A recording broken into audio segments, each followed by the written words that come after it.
Chapter 7. The Dancing Girl of Sidi Aissa.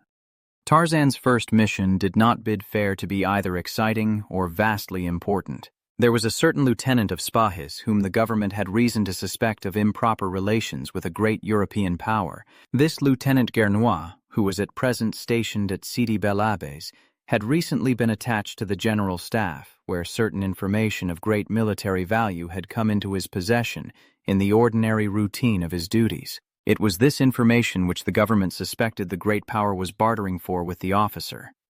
It was at most but a vague hint dropped by a certain notorious Parisian in a jealous mood that had caused suspicion to rest upon the lieutenant. But general staffs are jealous of their secrets, and treason so serious a thing that even a hint of it may not be safely neglected. And so it was that Tarzan had come to Algeria in the guise of an American hunter and traveler to keep a close eye upon Lieutenant Gernois. He had looked forward with keen delight to again seeing his beloved Africa. But this northern aspect of it was so different from his tropical jungle home that he might as well have been back in Paris for all the heart thrills of homecoming that he experienced. At Oran he spent a day wandering through the narrow, crooked alleys of the Arab quarter, enjoying the strange new sights. The next day found him at Sidi Bel Abbes, where he presented his letters of introduction to both civil and military authorities, letters which gave no clue to the real significance of his mission. Tarzan possessed a sufficient command of English to enable him to pass among Arabs and Frenchmen as an American, and that was all that was required of it. When he met an Englishman, he spoke French in order that he might not betray himself, but occasionally talked in English to foreigners who understood that tongue, but could not note the slight imperfections of accent and pronunciation that were his. Here he became acquainted with many of the French officers, and soon became a favorite among them. He met Gernois, whom he found to be a taciturn, dyspeptic-looking man of about 40, having little or no social intercourse with his fellows. For a month, nothing of moment occurred. Gernois apparently had no visitors, nor did he on his occasional visits to the town hold communication with any who might even, by the wildest flight of imagination, be construed into secret agents of a foreign power. Tarzan was beginning to hope that, after all, the rumor might have been false, when suddenly Gernois was ordered to Bou Saada in the Petite Sahara, far to the south. A company of Spaha and 3 officers were to relieve another company already stationed there. Fortunately, one of the officers, Captain Gerard, had become an excellent friend of Tarzan's, and so when the ape-man suggested that he should embrace the opportunity of accompanying him to Bou Saada, where he expected to find hunting, it caused not the slightest suspicion. At Bouira the detachment detrained, and the balance of the journey was made in the saddle. As Tarzan was dickering at Bouira for a mount, he caught a brief glimpse of a man in European clothes eyeing him from the doorway of a native coffee-house. But as Tarzan looked, the man turned and entered the little, low-ceilinged mud hut, and but for a haunting impression that there had been something familiar about the face or figure of the fellow, Tarzan gave the matter no further thought. The march to Ouled-Nail was fatiguing to Tarzan, whose equestrian experiences hitherto had been confined to a course of riding lessons in a Parisian academy, and so it was that he quickly sought the comforts of a bed in the Hotel Grossat, while the officers and troops took up their quarters at the military post. Although Tarzan was called early the following morning, the company of Spahis was on the march before he had finished his breakfast. He was hurrying through his meal that the soldiers might not get too far in advance of him, when he glanced through the door connecting the dining room with the bar. To his surprise, he saw Gernois standing there in conversation with the very stranger he had seen in the coffee-house at Bouira the day previous. He could not be mistaken, for there was the same strangely familiar attitude and figure, though the man's back was toward him. As his eyes lingered on the two, Gernois looked up and caught the intent expression on Tarzan's face.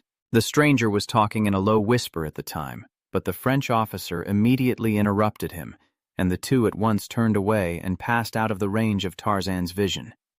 This was the first suspicious occurrence that Tarzan had ever witnessed in connection with Gernois' actions, but he was positive that the men had left the barroom solely because Gernois had caught Tarzan's eyes upon them. Then there was the persistent impression of familiarity about the stranger, to further augment the ape-man's belief that here at length was something which would bear watching. A moment later, Tarzan entered the barroom, but the men had left, nor did he see aught of them in the street beyond, though he found a pretext to ride to various shops before he set out after the column, which had now considerable start of him. He did not overtake them until he reached Sidi Aissa shortly after noon, where the soldiers had halted for an hour's rest. Here he found Gernois with the column, but there was no sign of the stranger. It was market day at Sidi Aissa, and the numberless caravans of camels coming in from the desert and the crowds of bickering Arabs in the marketplace filled Tarzan with a consuming desire to remain for a day that he might see more of these sons of the desert. Thus it was that the company of spies marched on that afternoon toward Bou Saada without him. He spent the hours until dark wandering about the market in company with a youthful Arab, one Abdul, who had been recommended to him by the innkeeper as a trustworthy servant and interpreter. Here Tarzan purchased a better mount than the one he had selected at Bouira, and entering into conversation with the stately Arab to whom the animal had belonged, learned that the seller was Kadour ben Saden, sheik of a desert tribe far south of Jelfa. Through Abdul, Tarzan invited his new acquaintance to dine with him. As the three were making their way through the crowds of marketers, camels, donkeys, and horses that filled the marketplace with a confusing babel of sounds, Abdul plucked at Tarzan's sleeve. "Look, master, behind us!" And he turned, pointing at a figure which disappeared behind a camel as Tarzan turned. "He has been following us about all afternoon," continued Abdul. "I caught only a glimpse of an Arab in a dark blue burnous and white turban," replied Tarzan. "Is it he you mean?" "Yes, I suspected him because he seems a stranger here, without other business than following us, which is not the way of the Arab who is honest, and also because he keeps the lower part of his face hidden, only his eyes showing. He must be a bad man, or he would have honest business of his own to occupy his time."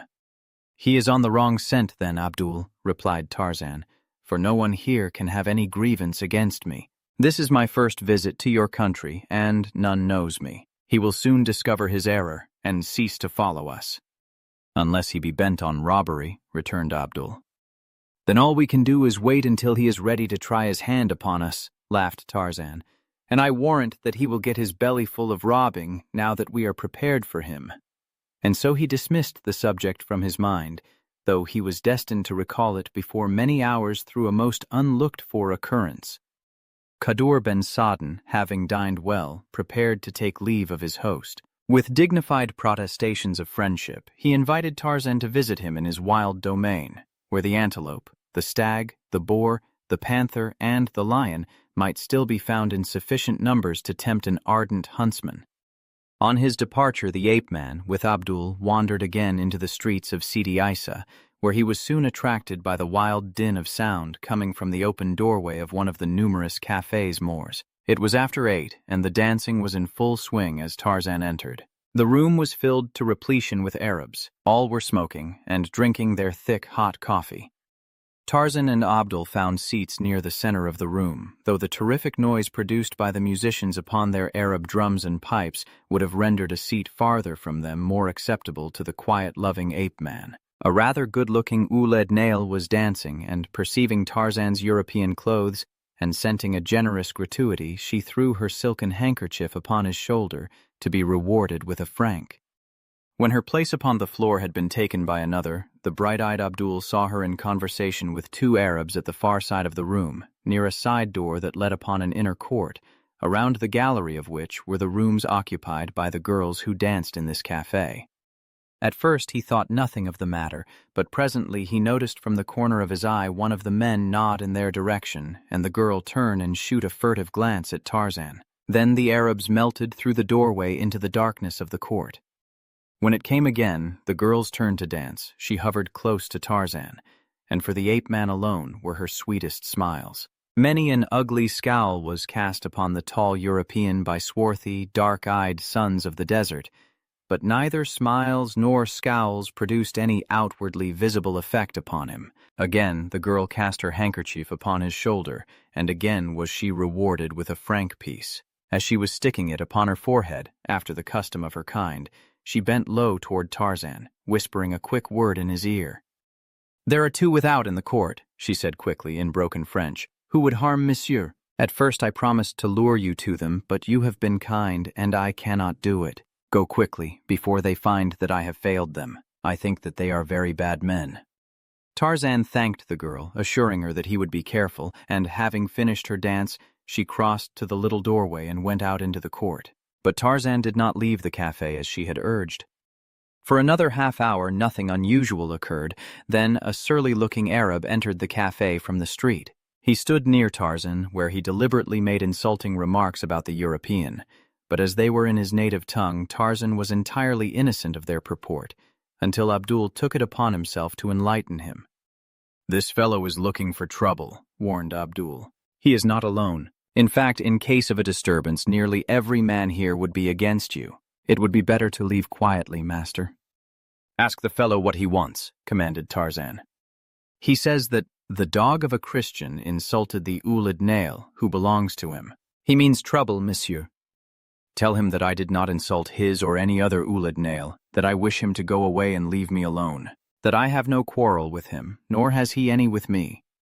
"He says," replied Abdul, after delivering this message to the Arab, "that besides being a dog yourself, that you are the son of one, and that your grandmother was a hyena. Incidentally, you are a liar."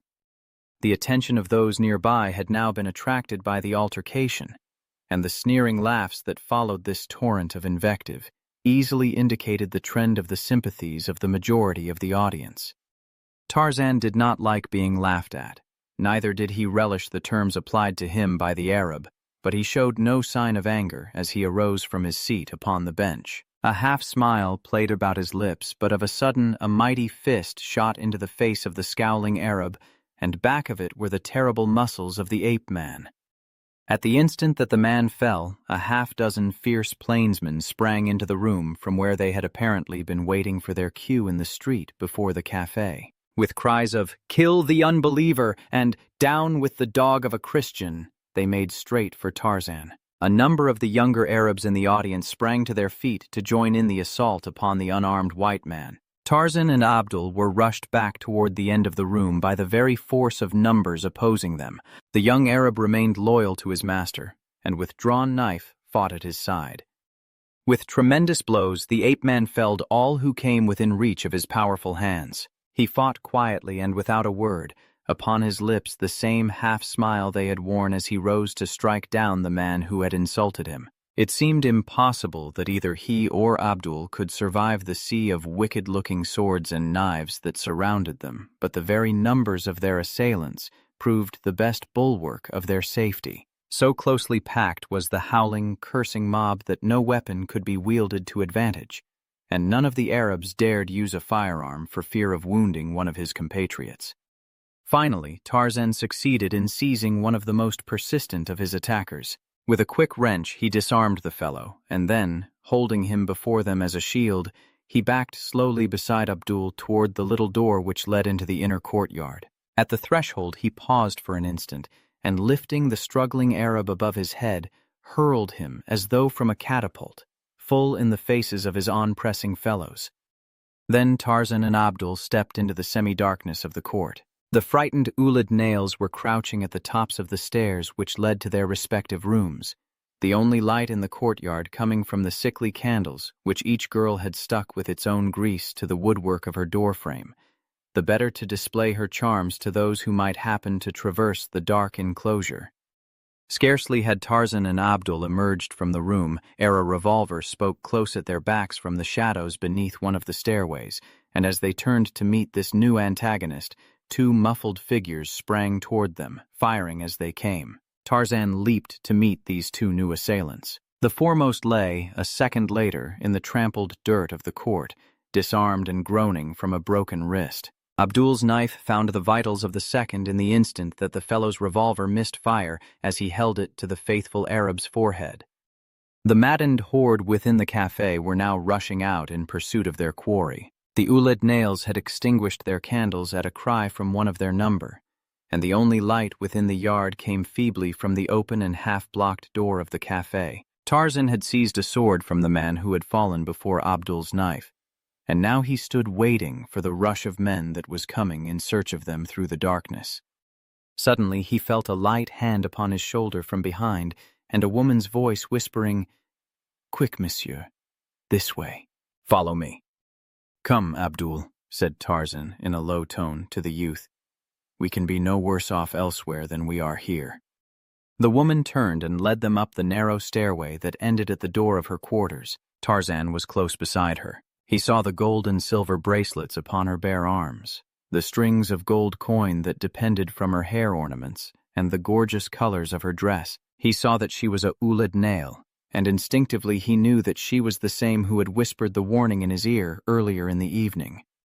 As they reached the top of the stairs, they could hear the angry crowd searching the yard beneath.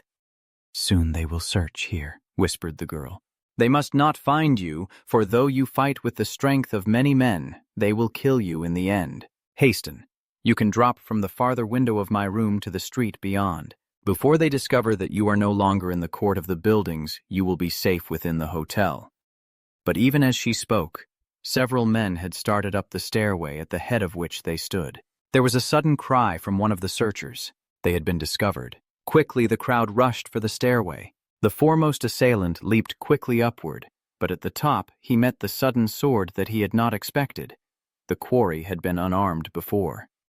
With a cry, the man toppled back upon those behind him. Like tenpins, they rolled down the stairs. The ancient and rickety structure could not withstand the strain of this unwanted weight and jarring. With a creaking and rending of breaking wood, it collapsed beneath the Arabs, leaving Tarzan, Abdul, and the girl alone upon the frail platform at the top. "Come!" cried the Ouled-Nail. "They will reach us from another stairway through the room next to mine. We have not a moment to spare."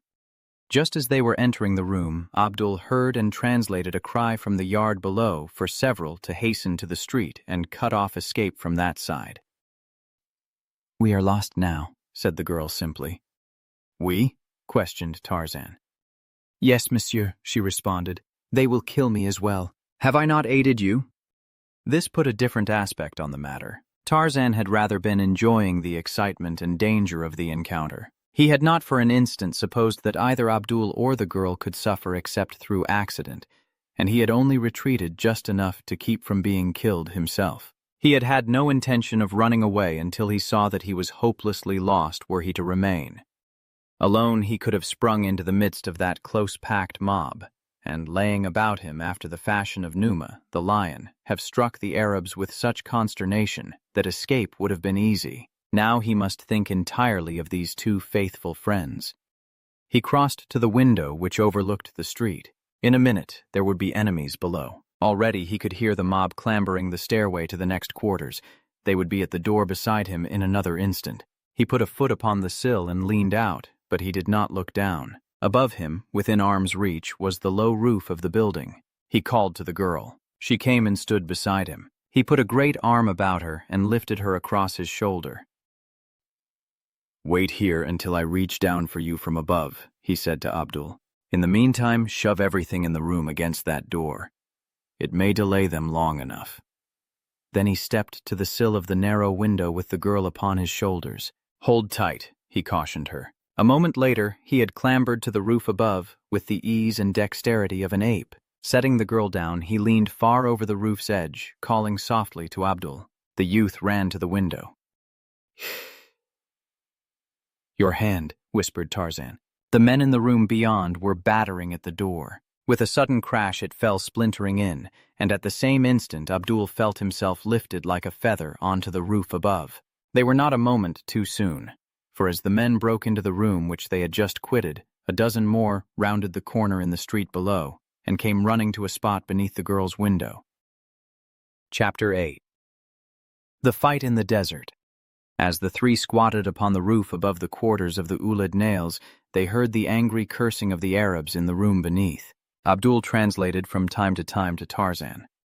"They are berating those in the street below now," said Abdul, "for permitting us to escape so easily. Those in the street say that we did not come that way, that we are still within the building, and that those above, being too cowardly to attack us, are attempting to deceive them into believing that we have escaped. In a moment they will have fighting of their own to attend to if they continue their brawling." Presently those in the building gave up the search and returned to the café. A few remained in the street below, smoking and talking. Tarzan spoke to the girl, thanking her for the sacrifice she had made for him, a total stranger. "I liked you," she said simply. "You were unlike the others who come to the café. You did not speak coarsely to me. The manner in which you gave me money was not an insult." "What shall you do after tonight?" he asked. "You cannot return to the café. Can you even remain with safety in Sidi Aissa?" "Tomorrow it will be forgotten," she replied. "But I should be glad if it might be that I need never return to this or another café. I have not remained because I wished to. I have been a prisoner." "A prisoner!" ejaculated Tarzan incredulously. "A slave would be the better word," she answered. "I was stolen in the night from my father's douar by a band of marauders. They brought me here and sold me to the Arab who keeps this café. It has been nearly 2 years now since I saw the last of mine own people. They are very far to the south. They never come to Sidi Aissa." "You would like to return to your people?" asked Tarzan.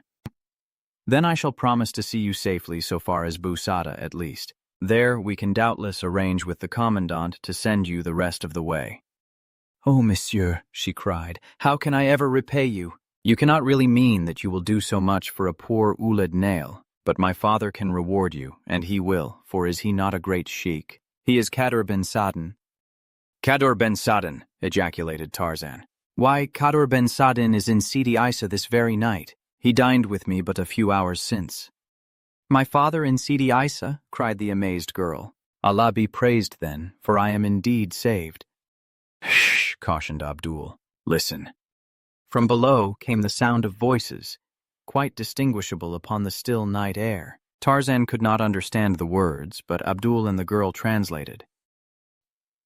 "They have gone now," said the latter. "It is you they want, monsieur. One of them said that the stranger who had offered money for your slaying lay in the house of Ahmed Din Sulif with a broken wrist, but that he had offered a still greater reward if some would lay in wait for you upon the road to Bou Saada and kill you."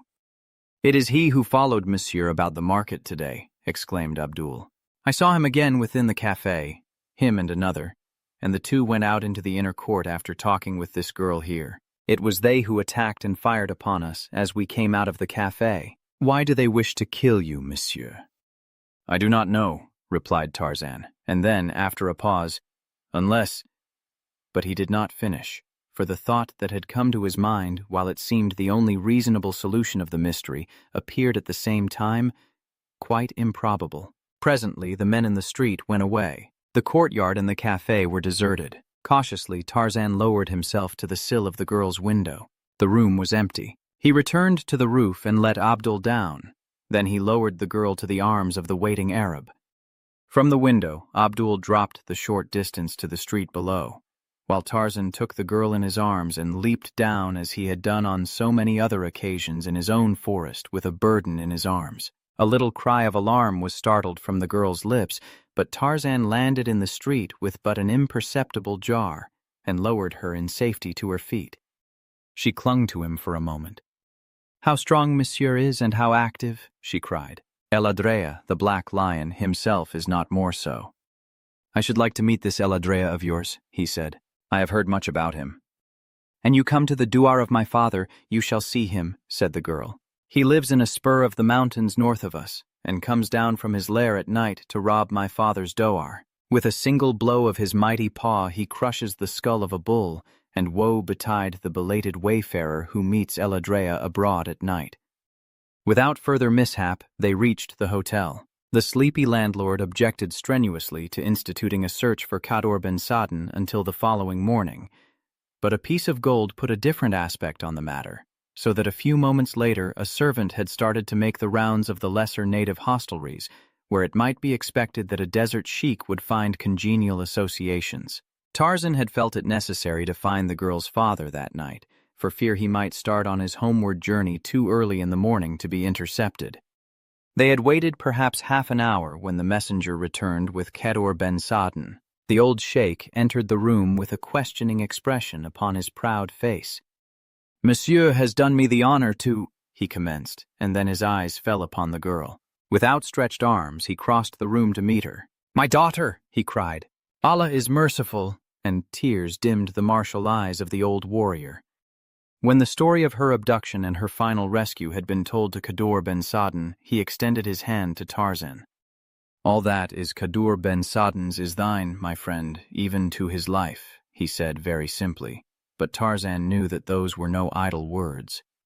It was decided that although 3 of them would have to ride after practically no sleep, it would be best to make an early start in the morning and attempt to ride all the way to Bou Saada in one day. It would have been comparatively easy for the men, but for the girl, it was sure to be a fatiguing journey. She, however, was the most anxious to undertake it, for it seemed to her that she could not quickly enough reach the family and friends from whom she had been separated for 2 years. It seemed to Tarzan that he had not closed his eyes before he was awakened, and in another hour the party was on its way south toward Bou Saada.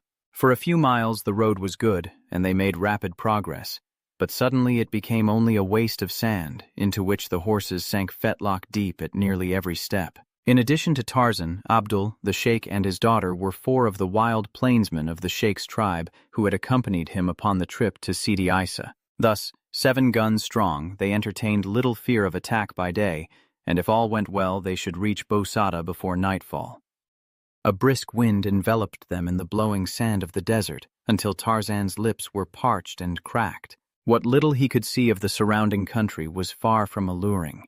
A vast expanse of rough country, rolling in little barren hillocks and tufted here and there with clumps of dreary shrub. Far to the south rose the dim lines of the Saharan Atlas Range. How different, thought Tarzan, from the gorgeous Africa of his boyhood. Abdul, always on the alert, looked backward quite as often as he did ahead. At the top of each hillock that they mounted, he would draw in his horse and, turning, scan the country to the rear with utmost care. At last his scrutiny was rewarded. "Look," he cried. "There are 6 horsemen behind us." "Your friends of last evening, no doubt, monsieur," remarked Kadour ben Saden dryly to Tarzan. "No doubt," replied the ape-man.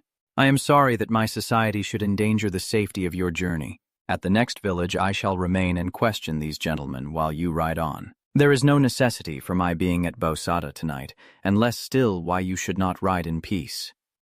"If you stop, we shall stop," said Kadour ben Saden. "Until you are safe with your friends, or the enemy has left your trail, we shall remain with you. There is nothing more to say." Tarzan nodded his head. He was a man of few words, and possibly it was for this reason as much as any that Kadour ben Saden had taken to him, for if there be one thing that an Arab despises, it is a talkative man. All the balance of the day Abdul caught glimpses of the horsemen in their rear. They remained always at about the same distance. During the occasional halts for rest and at the longer halt at noon, they approached no closer. "They are waiting for darkness," said Kadour ben Saden. And darkness came before they reached Bou Saada. The last glimpse that Abdul had of the grim, white-robed figures that trailed them just before dusk made it impossible to distinguish them, had made it apparent that they were rapidly closing up the distance that intervened between them and their intended quarry. He whispered this fact to Tarzan, for he did not wish to alarm the girl. The ape-man drew back beside him. "You will ride ahead with the others, Abdul," said Tarzan. This is my quarrel. I shall wait at the next convenient spot and interview these fellows." "Then Abdul shall wait at thy side," replied the young Arab, nor would any threats or commands move him from his decision. "Very well, then," replied Tarzan. "Here is as good a place as we could wish. Here are rocks at the top of this hillock. We shall remain hidden here and give an account of ourselves to these gentlemen when they appear." They drew in their horses and dismounted. The others riding ahead were already out of sight in the darkness. Beyond them shone the lights of Bou Saada. Tarzan removed his rifle from its boot and loosened his revolver in its holster. He ordered Abdul to withdraw behind the rocks with the horses so that they should be shielded from the enemy's bullets should they fire. The young Arab pretended to do as he was bid, but when he had fastened the 2 animals securely to a low shrub, he crept back to lie on his belly a few paces behind Tarzan. The ape-man stood erect in the middle of the road, waiting. Nor did he have long to wait. The sound of galloping horses came suddenly out of the darkness below him, and a moment later he discerned the moving blotches of lighter color against the solid background of the night. "Halt!" he cried, "or we fire!"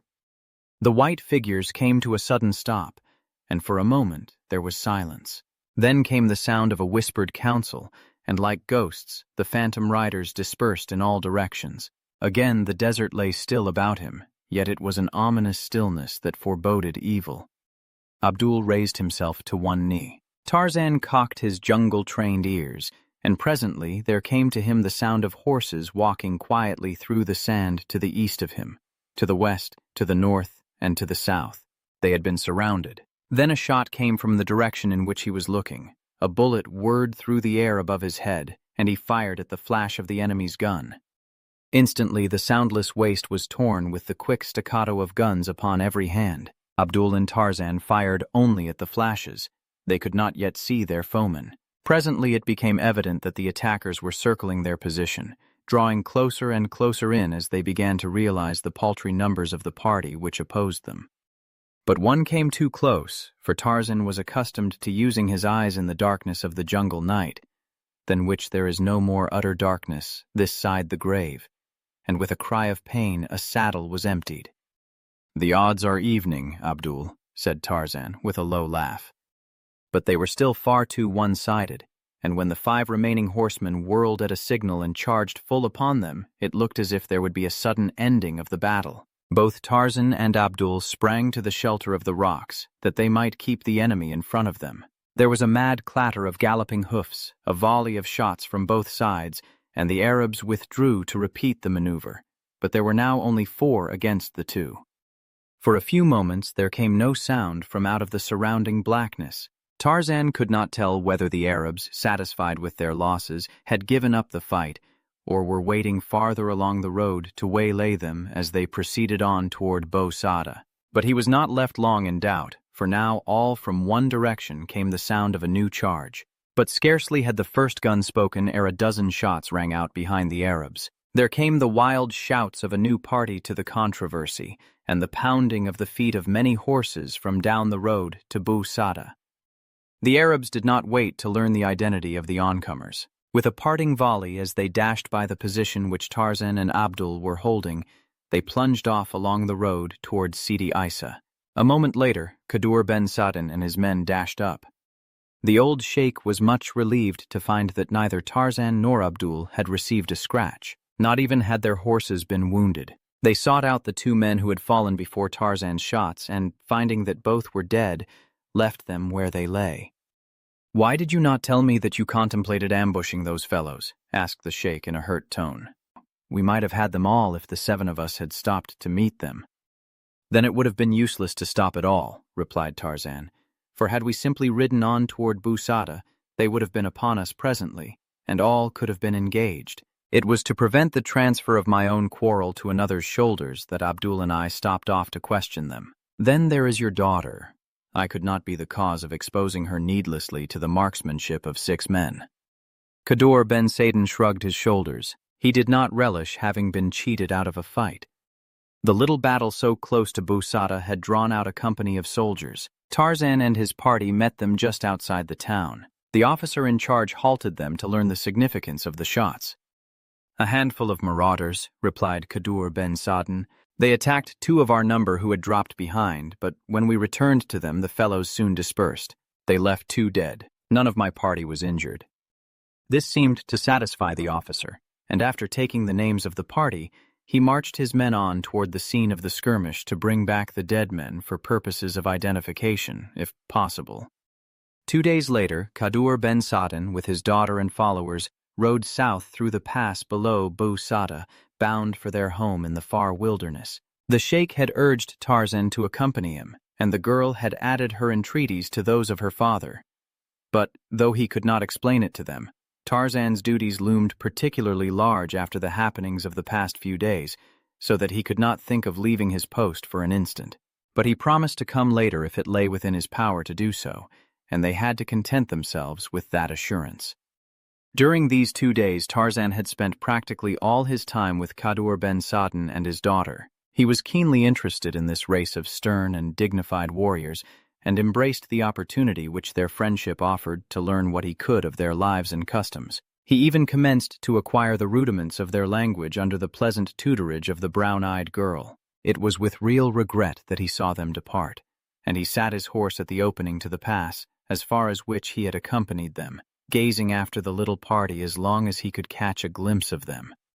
Here were people after his own heart. Their wild, rough lives, filled with danger and hardship, appealed to this half-savage man as nothing had appealed to him in the midst of the effeminate civilization of the great cities he had visited. Here was a life that excelled even that of the jungle, for here he might have the society of men, real men whom he could honor and respect, and yet be near to the wild nature that he loved. In his head revolved an idea that when he had completed his mission he would resign and return to live for the remainder of his life with the tribe of Kadour ben Saden. Then he turned his horse's head and rode slowly back to Bou Saada. The front of the Hôtel du Petit Sahara, where Tarzan stopped in Bou Saada, is taken up with the bar, 2 dining rooms, and the kitchens.